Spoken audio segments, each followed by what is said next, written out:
이번 학기에는 출애굽기를 통해서 우리가 성경 공부 시간에 같이 성경을 쭉 배울 터인데, 이번 본과 책부터는 그 출애굽기 1장부터 바로 시작하는 것이 아니고 그 제일 앞 시간에는 그 개관, 서문처럼 해서 그 성경 공부 한 학기 동안 배우는 본문에 대해서 이 전반적으로 한번 쭉 먼저 살펴보는 그러한 내용이 추가가 됐습니다.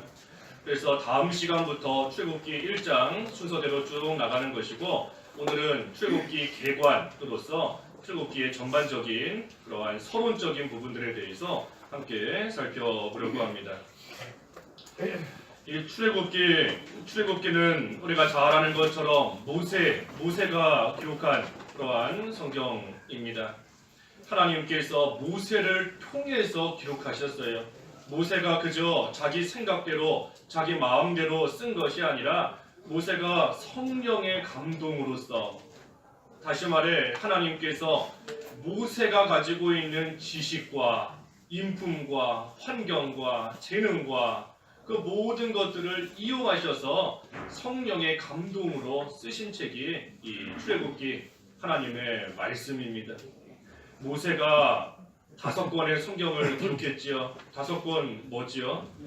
그렇죠. 순서대로 창세기부터 출애굽기, 레위기, 민수기, 신명기까지. 그래서 우리가 모세 오경이다라고 하는데 그 중에 한 권인 출애굽기입니다. 우리가 이 출애굽기 볼 때에 이 모세에 대해서 먼저 좀 살펴봐야 됩니다. 모세가 어떤 사람인가? 왜냐하면 모세의 여러 가지 그러한 일들, 모세를 통해서 이루어 가시는 하나님의 역사가 이 출애굽기에 기록되어 있기 때문인 겁니다. 모세가 누군가? 이 모세는 그 이름이 물의 아들이다 하는 뜻입니다. 물의 아들. 이 물에서 건져낸 사람이었지 않습니까? 우리 그것은 2장에서 살펴볼 건데, 2장 10절에 보면 그 바로의 딸 공주가 모세다 하고 이름을 붙였습니다. 그러면서 2장 10절 끝부분에 이는 내가 그를 물에서 건져내었기 때문이다. 이것이 모세라는 이름의 뜻입니다. 물에서 건져내었다. 물의 아들이다. 그래서 원래 건져내다 하는 마샤라는 히브리어에서 파생된 이름입니다. 마샤, 모세, 건져내었다. 물에서 건져내었다. 이 모세는 애굽 땅에서 태어났지만 히브리 가정에서 난 그러한 사람입니다. 레위 지파에 속한 사람입니다. 레위 지파에 속한 아므람, 아버지가 아므람이죠. 아므람이고 어머니 요게벳, 그것은 6장에 나오는데 6장 20절에 아므람과 요게벳, 레위 지파에 속한 가정입니다. 그 가정에서 태어난 모세예요. 비록 이집트 애굽 땅에서 태어나긴 했지만 이스라엘 백성 레위 지파에 속한 그러한 사람입니다. 모세의 형제가 2명 있습니다. 둘이 누구지요? 모세의 형이 있고 누나가 있는데, 그렇죠. 아론과 미리암과 아론이 또 누이가 있고 또 형이 있습니다. 미리암과 아론. 그래서 모세의 가정은 그와 같이 아므람, 요게벳 부모이고 미리암과 아론 또 형제가 함께 있었습니다. 출애굽기 1장에서부터 다음 시간에 보겠지만, 이 이스라엘 백성이 애굽에서 종노릇하고 있던 그러한 시기입니다. 그때에 이스라엘 민족의 수가 많아지기 때문에 이 바로 왕이 그것을 두려워하고 경계하여서 나중에는 이스라엘 자손들의 많은 핍박을 가하게 됩니다. 그래서 결국에는 남자아이가 태어나면 하수에 던져 죽여라, 빠뜨려 죽여라 하는 그러한 명령까지 내리면서 이스라엘 자손들을 어떻게든 멸절시키려고, 그들을 없애려고 핍박하는 그러한 내용으로서 이 1장에 시작하는 겁니다.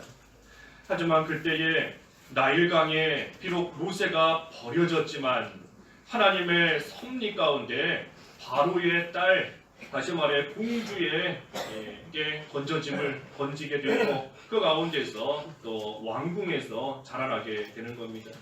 그래서 모세가 이 왕궁에서 자라면서 그 애굽의 많은 학문들을 익히고 세상 공부도 많이 한 겁니다. 여러 가지 학문도 많이 익히고 여러 가지 배울 것도 많이 배우고 그러면서 쭉 자랐습니다. 하지만 40세가 되었을 때에 우리 2장에 나오지만 40세가 되었을 때에 결국 자기 동족이 이 핍박을 받는 것을 보다가 욱하는 마음으로 애국 사람을 쳐서 죽이게 되고 그것이 탄로날까봐 두려워서 결국은 남방 이 미디안 땅으로 도망을 가게 됩니다. 그때가 40세일 겁니다. 그래서 이 모세의 그 인생은 크게 이 세 때로 구분할 수 있지요. 먼저 40세까지 그때까지는 애굽의 그 왕궁에서 교육 잘 받으면서 왕자로 자라던 그러한 시기입니다. 그리고 두 번째는 80세가 될 때까지 40세에서 80세가 될 때까지 그때는 그 미디안 광야에서 또 여러 가지 모양으로 연단받고 훈련받는 그 시기가 또 80세까지인 겁니다. 그리고 나서 마지막으로 80세에서 120세까지 그때는 하나님의 백성 이스라엘을 이끌고 애굽에서부터 나와서 광야길을 또 인도하며 가게 되는 그러한 시기. 그래서 이 모세의 인생은 이 세 시기로 우리가 나눠서 또 생각해 볼 수 있는 겁니다. 어쨌든 여기 2장 출애굽기 2장까지는 그 40세의 모세, 40세의 모세. 그래서 결국 광야로 도망가게 되는 그 때까지의 기록인 겁니다. 그래서 미디안으로 도망가서 거기서 그 이드로를 만나게 됩니다. 이드로를 만나서 결국은 이드로의 딸인 누구지요? 십보라와 결혼하게 되고 그래서 두 아들을 또 낳게 됩니다. 두 아들 게르솜, 엘리에셀 다 이제 나중에 살펴볼 내용들입니다. 그래서 두 아들을 낳고 그러고 나서 결국은 80세가 되었을 때에 이제 3장부터 시작되는 건데 80세가 되었을 때 하나님의 산 호렙에서 하나님을 만나게 됩니다. 하나님이 떨기나무 가운데 그 불꽃 가운데 임하셔서 모세를 부르시고 모세에게 사명을 주셔서 애굽에서부터 이스라엘 백성들을 이끌고 나아가게끔 하나님께서 명령하시는 겁니다. 그리고 이 모세가 자기는 부족해서 할 수 없다 하며 계속해서 못한다 하니 하나님께서 형 아론을 이 모세를 돕는 그러한 자로 또 옆에다가 딱 붙여 주시는 겁니다. 그래서 모세가 이제는 80세가 되었을 때에 하나님의 명령을 받아가지고 애굽으로 다시 돌아오게 되고 그래서 이스라엘 백성들에게 구원을 선포하고 또 하나님의 뜻대로 그 애굽에는 10가지 재앙을 쭉 내리게 되지요. 10가지 재앙. 10가지 재앙이 뭐지요? 10가지. 그렇죠. 우리 앞자만 따서 배웠는데 앞글자만 따서 피, 개, 이, 파, 짐, 도, 우, 매, 어, 장. 어장, 암장. 피개리, 파, 짐, 도, 우, 매, 어장. 10가지. 피, 개구리 10가지 쭉 나오는 겁니다. 그래서 10가지 재앙을 또 하나님의 뜻대로 이 애굽에 또 내리게 되는 겁니다. 80세가 되었을 때. 그러고 나서 마침내 10가지 마지막 10번째 재앙 내리고 난 이후에 이 이스라엘이 애굽에서부터 나오게 돼요. 이스라엘이 애굽에서 나올 때 그 숫자가 몇 명이었지요? 그렇죠. 남자만 60만 명이다 그랬습니다. 남자만 60만 명이 나왔습니다. 남자만. 그래서 남자만 60만 명이 이 애굽에서부터 또 그때의 많은 가축들과 또 많은 것들을 가지고 애굽에서부터 나오게 되었습니다. 그래서 애굽에서 나와서 이제부터 40년 동안 이 모세가 이스라엘 백성들을 이끌면서 광야길을 가는 겁니다. 가면서 홍해 바다도 하나님의 능력으로 건너고 여러 만나는 대적들도 하나님의 도우심으로써 또 물리치면서 이 광야길을 40년 동안 계속해서 가게 되었습니다. 그러다가 이 애굽에서 나온 지 3달째 되는 때에, 3달째 되는 그 때에 시내산에 도착합니다. 그래서 시내산에서 40주야를 40밤낮을 그 산에 올라가서 하나님께서 주시는 십계명과 율법을 이 모세가 받아가지고 오는 겁니다. 그때가 애굽에서 나온 지 3달 만이에요. 3개월째 되는 그때에 시내산에서 십계명과 율법을 받은 겁니다. 하지만 40일이 지나고 나서 시내산에서 딱 내려오니까 어떻게 되었습니까? 사람들이 뭘 만들었지요? 그렇죠. 금송아지랑 여러 가지 이방신들 만들어 놓고 섬기고 있는 겁니다. 그러니 모세가 대단히 분노하면서 그것을 다 깨뜨려 버리고 그리고 나서 하나님 앞에 기도하는 겁니다. 뭐라고 기도하는가? 이들의 죄를 용서해 주시옵소서. 하나님께서 만약에 용서해 주시지 않는다면 차라리 내 이름을 주님의 책에서 지워 주시옵소서 하면서 이스라엘 백성들을 진정으로 사랑하는 하나님이 이들 용서해 주시지 않는다면 차라리 나를 버려달라 할 정도로 이스라엘을 사랑하고 아끼는 비록 죄 지은 이스라엘이지만 불쌍히 여기면서 하나님 앞에 그들을 위해 또 기도해 주는 겁니다. 그리고 나서 다시 시내산에 올라가서 40일 동안 두 번째 다시 한번 그 십계명 또 하나님 앞에 받게 되는 겁니다. 그리고 두 번째로 십계명과 율법을 다시 받고 내려와서 이제는 하나님의 명령대로 성막을 짓게 됩니다. 성막을 짓게 돼요. 이 성막을 짓는다 하는 것은 이 광야길을 가는 이스라엘 백성들과 하나님께서 함께 하신다 하는 것을 육신의 눈으로 볼 수 있게 해주시는 겁니다. 하나님이 영이시기 때문에 육신의 눈으로 볼 수 없습니다. 안 보여요. 하지만 성막을 딱 지음으로 인해서 하나님께서 이 가운데 우리와 함께 하시는구나. 그 성막을 볼 때마다 깨달아 알 수 있는 겁니다. 그래서 하나님이 내가 너희와 함께 한다. 너희가 가는 광야길 결코 혼자 가는 거 아니고 내가 동행하고 있다 하는 것을 육신의 눈으로 보고 알 수 있게 하시려고 성막을 짓게 하신 겁니다. 그래서 이 성막을 짓게 되는 것까지가 이 출애굽기의 말씀입니다. 그러나서 이제 레위기, 민수기, 신명기 쭉 넘어가서는 우리가 아는 것처럼 이 모세가 가나안 땅 또 정탐꾼 보내서 정탐하게 되고 그러다가 마지막에는 120세가 되었을 때에 결국은 그 가나안 땅에 들어가지 못하고 그 모압 땅에서 죽게 됩니다. 그리고 그 모압 땅 골짜기에 이 모세를 묻었지만 하지만 그 무덤이 어디인지는 지금까지도 아는 사람이 없게 하나님께서 만드셨다 하면서 이 모세우경 신명기 말씀이 맞춰지는 겁니다. 특별히 출애굽기는 성막을 짓는 데까지 거기까지가 이 출애굽기의 내용입니다. 이 출애굽기가 언제 기록이 되었을까? 언제 기록이 되었을까? 이스라엘이 애굽에서 종살이를 몇 년 동안 했지요? 그렇죠. 400년, 우리가 뭉뚱그려서 말할 때는 400년, 그리고 정확하게 말할 때는 430년이라고도 합니다. 430년.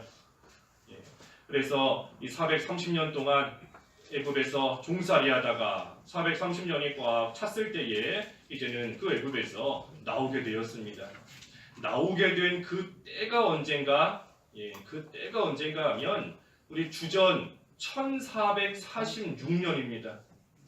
1446년 주전 예수님 오시기 전 주전 1446년에 이스라엘 백성들이 애굽에서부터 나오게 된 겁니다. 그거를 어디를 봐서 알 수 있는가? 우리 열왕기상 6장 1절 열왕기상 6장 1절에 보면 6장 1절에 이스라엘 자손들이 이집트 땅에서 나온 지 480년 솔로몬이 이스라엘 왕이 된 지 4년 15월 곧 둘째 달에 솔로몬이 여호와를 위하여 전을 건축하기 시작하였다. 여기 보면 솔로몬이 성전을 건축하기 시작한 때가 나오는데 그게 언젠가 이스라엘 자손이 이집트 땅에서 나온 지 480년이 지나고 난 다음이다 그랬습니다. 480년이 지나고 난 다음.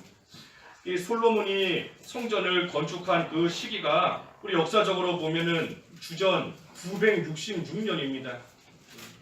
또 역사적인 기록을 보면 그래요. 주전 966년. 그래서 주전 966 거기다가 480년이 지났다 그랬으니 이 480년 하면은 이 주전 1446년이 나오는 겁니다. 그래서 1446년에 이스라엘 백성들이 애굽에서 나오게 된 것이고 이 출애굽기를 실제로 기록한 것은 그로부터 대략 6년이 지나고 난 1440년 주전 1440년에 이 출애굽기를 기록했다 하고 우리는 이해하고 있습니다. 이 출애굽기 어디서 기록했는가? 출애굽기의 장소가 나옵니다. 출애굽기의 장소. 출애굽기의 장소.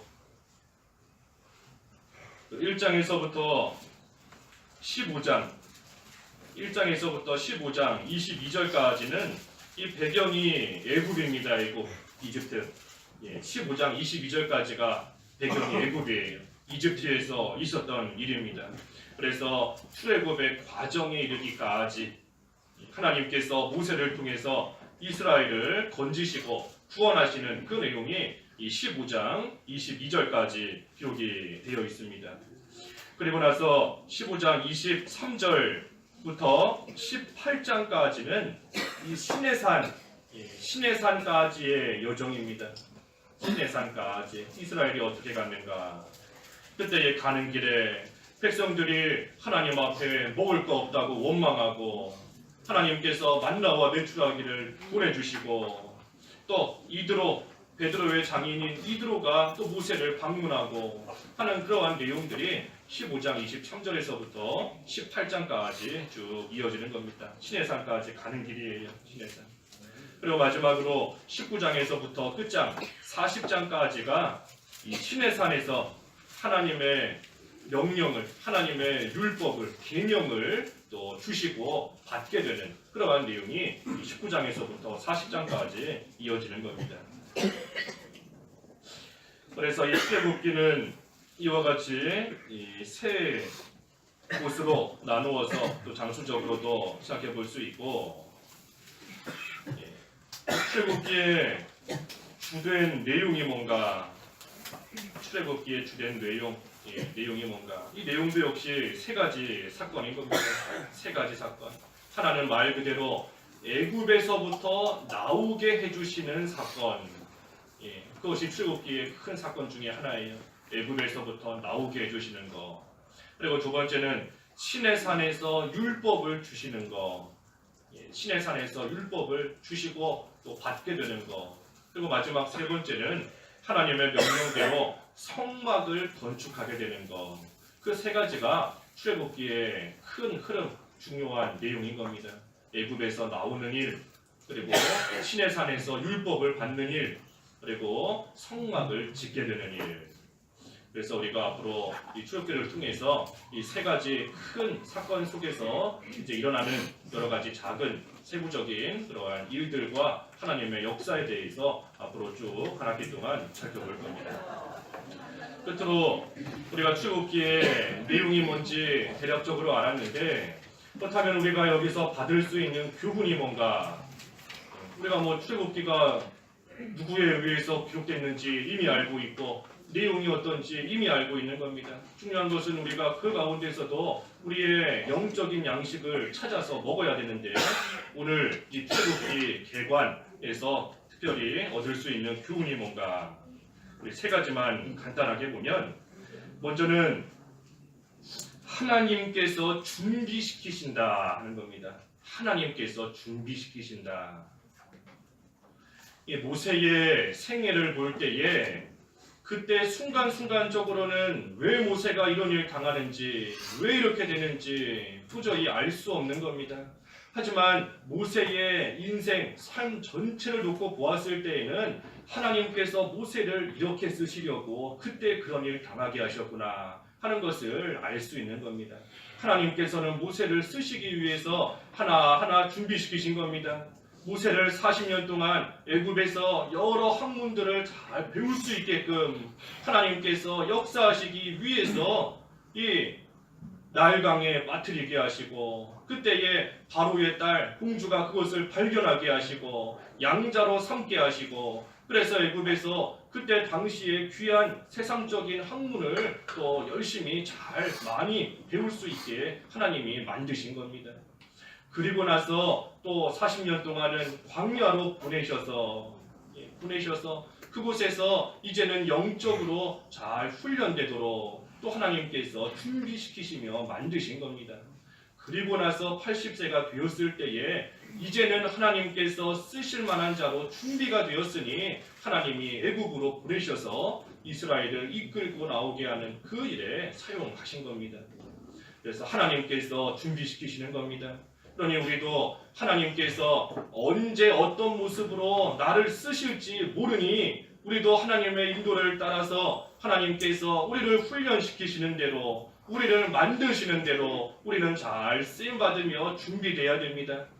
나는 나이가 많으니 하나님이 나를 뭘 쓰시겠는가? 전혀 그렇지 않습니다. 우리 여러 번 말씀 보았잖아요. 하나님께서 지금도 나를 살려두시는 것은 여전히 나를 통해 이루시려는 하나님의 뜻이 있기 때문이다. 하나님의 뜻이 있으니 지금도 나를 살려두고 계시는 겁니다. 그러니 하나님께서 그 뜻을 이루시기 위해서 언제 어떻게 나를 쓰실지 모르는데 그때에 바로 쓰임 받을 수 있도록 우리가 잘 준비돼야 됩니다. 준비돼야 돼요. 또 두 번째는 뭘 할 수 있는가? 이 모세가 참으로 온유한 사람이었습니다. 민수기에 보면 지면에서 가장 온유한 자였다. 하나님께서 인정해 주실 정도로 모세는 그 인품이 온유한 자였습니다.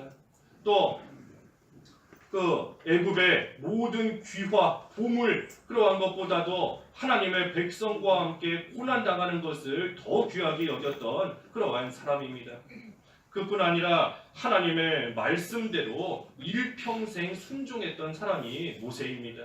죽을 때까지 순종했지 않습니까? 죽을 때까지 하나님께서 명령하시는 그대로 나아갔던 그러한 모세입니다. 하지만 그러했던 모세지만 딱 한 번 혈기를 부렸기 때문에 가나안 땅에 못 들어가게 되었습니다. 어떤 혈기를 부렸지요? 하나님께서 반석을 한 번 쳐라 그랬는데 화가 나니까 두 번 내리친 겁니다. 그것 때문에 하나님께서는 이 일로 인해서 너는 가나안 땅에 못 들어갈 것이다 하고 말씀하셨고 실제로 그렇게 된 겁니다. 우리가 볼 때에는 아니 겨우 반석 한 번 더 쳤다고 반석을 어떻게 한 것도 아니고 하나님 한 번 치라 했는데 두 번 쳤다 한 번 더 쳤다고 해서 겨우 그걸로 120년 동안이나 하나님 앞에 순종하며 120년 동안이나 하나님 앞에 충성하며 나아왔는데 겨우 그 일 하나로 가나안 땅에 못 들어가게 하시는가? 이해가지 않을 수도 있는 겁니다. 하지만 한편으로 생각하면 하나님 앞에서는 말씀 단 하나만 우리가 순종해도 사실은 죽을 자인 겁니다. 그것을 깨달아야 돼요. 우리가 살면서 겨우 이 정도 내가 잘못했다고 하나님이 어떻게 하시겠는가? 충분히 그러실 수 있는 겁니다. 다른 말씀 내가 잘 지킨다 했는데 겨우 이 말씀 이거 하나 내가 잘 못 지켰는데 그렇다고 해서 하나님이 어떻게 하시겠는가? 그 하나 때문에 죽이실 수도 있는 겁니다. 우리가 하나님의 말씀 아무리 큰 말씀이다 작은 말씀이다 10개를 지켰는데 하나만 못 지켰다 나머지 잘 지켰으니 괜찮겠지 하고 생각하면 나아가서는 안 되는 겁니다. 우리가 모세를 보면서 깨달아야 돼요. 모세 얼마나 온유하고 얼마나 충성하고 얼마나 그리스도 하나님을 귀하게 여기던 그러한 사람이지만 딱 한 번 혈기 부린 걸로 인하여서 딱 한 번 반석 두 번 친 그 일로 인하여서 결국은 약속의 땅에 못 들어간 겁니다. 그러니 우리도 단 하나의 말씀 딱 하나의 말씀 지키기 위해서 모든 힘 다 써야 됩니다. 모든 힘 다 기울여야 되고 애를 다 쓰면서 나아가야 됩니다. 마지막 세 번째 교훈은 뭔가 이 모세가 이스라엘 백성들의 죄 용서를 위해서 간구했다 그랬습니다. 아까 금송아지 만들어 놓고 죄 지은 이스라엘을 위해서 모세가 하나님 앞에 기도했지 않습니까? 내 이름을 주님의 책에서 지워달라. 하나님께서 이스라엘을 용서해 주시고 그렇지 않다면 내 이름을 지워달라 할 정도로 간절히 하나님의 백성들을 위해 기도한 겁니다. 그래서 우리도 이 믿음 잘 본받아야 됩니다. 다른 사람이 죄 지었다고 해서 그 사람의 죄로 치부하고 남겨두는 것이 아니라 참으로 내가 죄 지은 것처럼 하나님께서 나를 버리신다 하는 그러한 간절함으로 그러한 심정으로 다른 성도를 위해서 또 기도해 줄 수 있는 그러한 자가 되어야 되는 겁니다. 그래서 오늘 이 개관을 통해서 특별히 세 가지 정도 우리가 교훈받을 수 있을 것 같아요. 가데스 바네아에서 혈기를 부린 모세 우리가 잘 생각해 봐야 되고, 하지만 금송아지 섬기다가 죄 지은 이스라엘을 위해서 시내산 아래에서 모세가 어떻게 했는가 그것도 한번 우리가 잘 생각해 봐야 되고, 또 모세의 생애를 놓고 볼 때에 하나님께서 어떻게 준비시키셨는가 하는 것도 우리가 잘 한번 묵상해 봐야 됩니다. 그래서 이러한 내용들 중심으로 해서 우리가 다음 주부터 출애굽기 말씀 쭉 살펴볼 겁니다. 그래서 출애굽기 성경 공부 시간을 통해서 많이 읽으시고, 계속 광고드리지만 그 공부책 구입하시고 싶으신 분들은 우리 3층 사무실 가시면 평일에 구입하실 수 있으니까 또 참고하셔서 성경 공부 시간에 쓰실 수 있겠습니다. 예, 기도하겠습니다. 하나님 아버지, 이번 학기부터는 또 출애굽기 말씀을 보게 되었습니다. 하나님, 모세의 삶을 놓고 볼 때에 하나님께서 하나님의 일을 쓰시기 위해 여러 가지 모양으로 훈련시키시고 준비시키셨던 것을 또 깨닫게 됩니다. 저희도 하나님께서 쓰시고자 하시는 뜻이 있기 때문에 지금까지도 살려두고 계시는 줄을 아오니, 하나님께서 언제든 저희를 쓰시고자 할 때에 온전히 쓰임받을 수 있도록 잘 준비되고 훈련받고 만들어질 수 있게 하여 주시옵소서. 모세가 혈기 부렸다가 약속의 땅에 못 들어갔사오니 하나님, 저희들 단 하나의 말씀이라도 가볍게 여기지 아니하고 그 말씀에 참으로 목숨을 걸고 잘 지키도록 힘쓰는 생활이 되게 하여 주시옵소서. 다른 성도를 위해서 내 죄처럼 여기며 간절히 회개하고 또 위에서 기도해 줄 수 있는 그러한 저희들이 다 되어서 하나님의 백성으로서 온전한 모습으로 하나님의 약속의 땅까지 무사히 다 갈 수 있는 저희들 되게 하여 주시옵소서. 예수님의 이름으로 기도하옵나이다. 아멘.